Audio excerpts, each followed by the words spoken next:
But stay in the Middle East as Israel is threatening direct military retaliation against Yemen's Houthi rebels after intercepting a missile launched towards its territory today. Defence Minister Israel Katz warned the fate of Yemen is the same as that of Tehran, referring to the 12-day campaign against Iranian military and nuclear targets. He added, whoever raises a hand against Israel, that hand will be cut off. The Iran-aligned Houthis claimed responsibility for the attack, saying they launched 4 operations against Israeli targets, including an airport and other sensitive sites. Let's listen in to what Yahya Saree, Houthi military spokesman, had to say.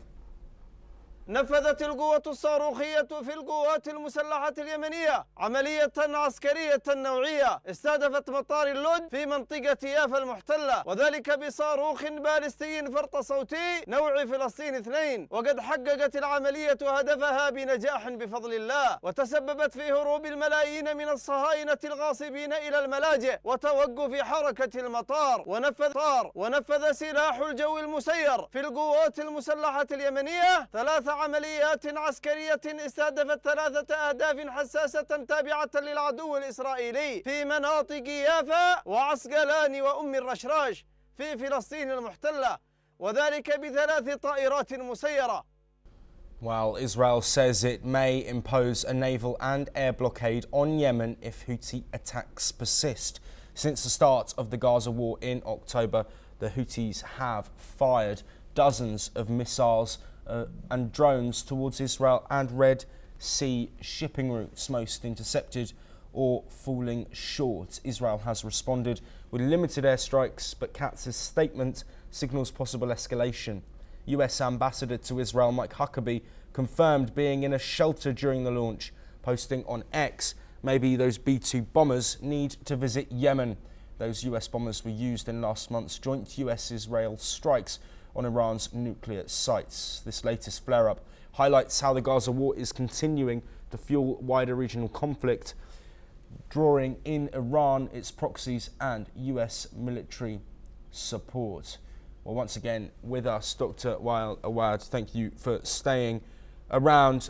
This situation, of course, is a tense one in the Middle East. We know it is a boiling point for tensions, culminating in that 12-day war between Israel and Iran. This strike from the Houthis, how significant is that? And is this the start of more to come? Well, I think the Houthis made it from day one very clear that if Israel ends its attack on the Palestinian and its killing of the Palestinians, they will not attack or target any Israeli ship in the sea, in the Red Sea, nor the American or the British. On the contrary, what the American and the Britishers have been doing is provocating act against the Yemenis, including the Israelis, and attacking Yemen. So instead of calling for a complete halt of the hostilities by Israel, it is continuing one side of the war. This is not a war. There is no equivalent war between Israel and the Palestinians. So the Houthis just stepped in to give some sort of a moral support, as symbolic, among most of the Arab nations who have been shying away even from supporting the Palestinian at this critical moment. You know, Joshua, the problem in this issue, I think the irony lies in the United States itself, that the president of the United States is able to talk to India and China, India and Pakistan, he's able to talk to Ukraine and Russia, he's able to speak to Iran and to Israel to halt all the activities and the war, but yet he's supporting Netanyahu to continue with the war on Palestine, and also going and supporting him in attacking Yemen.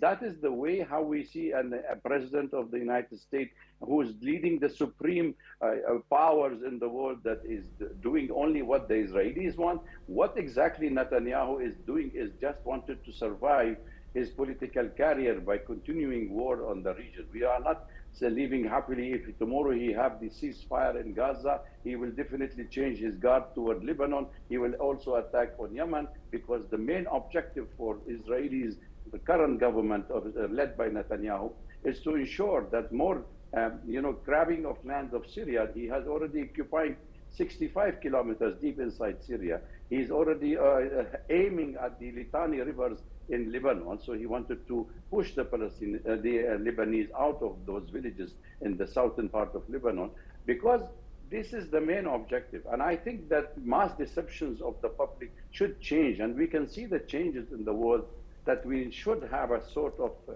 conscious awakening that this is not going to be just Israel being a victim in this part of the world. Is in fact Israel and the United States the main cause of instability in the whole of West Asia. Yes, and we're going to stay in the region. In a major reveal by Reuters, US intelligence has confirmed